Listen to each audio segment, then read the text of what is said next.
ഇന്നത്തെ ദിവസം നോക്കുകയാണെങ്കിൽ ജിൻഡോ അത്രയധികം തന്നെ ഒരു പെർഫോമൻസ് കാഴ്ചവെക്കുന്നത് നമ്മൾ കണ്ടിട്ടില്ലായിരുന്നു. അപ്പോൾ ഒരുപാട് പേരാണെങ്കിലും കമൻറ്റിലൂടെ ചോദിച്ചിട്ടുണ്ടായ ജിൻഡോയ്ക്ക് എന്ത് പറ്റി എന്നുള്ള കാര്യങ്ങൾ.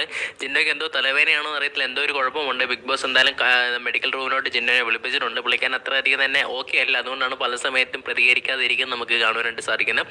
എന്തായാലും പുള്ളിക്കാരനെ ഇപ്പം മെഡിക്കൽ റൂമിലോട്ട് വിളിപ്പിച്ചിട്ടുണ്ട്. അതുപോലെ തന്നെ നോക്കുകയാണെങ്കിൽ ഋഷിയാണെങ്കിലും മൻസുബി ആണെങ്കിലും അഭിഷേകാണെങ്കിലും സംസാരിക്കുന്നുണ്ട്. ജിൻഡോ എപ്പോഴും ക്വാളിറ്റിയുള്ള കണ്ടന്റ് മാത്രമേ എടുത്ത് സംസാരിക്കാറുള്ളൂ. ജിൻഡോ ഒരു നല്ലൊരു ഗെയിമറാണ് എന്നുള്ള രീതിയിൽ പറയുന്നു. എന്നാൽ ഇവർ തന്നെയാണ് ഒരു 2 മണിക്കൂർ മുമ്പേ ജിൻഡോ ഒരു കള്ളനാണ്, അല്ലെങ്കിൽ ഇങ്ങനെയുള്ള ആൾക്കാർക്കൊക്കെ ഡിസർവിങ് ആണോ വിന്നിങ് പൊസിഷൻ എന്നുള്ള കാര്യങ്ങൾ പറഞ്ഞ ആൾക്കാരാണ്.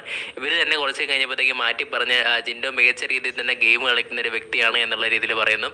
ഋഷിയൊക്കെ സത്യം പറഞ്ഞാൽ പല സമയത്തും ആരെങ്കിലും ഒക്കെ പറയുന്നത് കേട്ട് അതിൻ്റെ ഒരു ഒഴുക്കിനനുസരിച്ച് പോകുന്ന ഒരു മത്സരാർത്ഥി തന്നെയാണ്. ഇപ്പോൾ ഇവർ വീണ്ടും വാക്ക് മാറ്റി പറഞ്ഞിരിക്കുകയാണ്.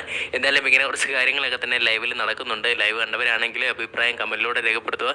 കൃത്യമായിട്ടുള്ള ബിഗ് ബോസ് വാർത്തകൾക്കായി മറക്കാൻ നമ്മുടെ ചാനലും കൂടെ ഒന്ന് സബ്സ്ക്രൈബ് ചെയ്ത് പരിഗണിക്കുക.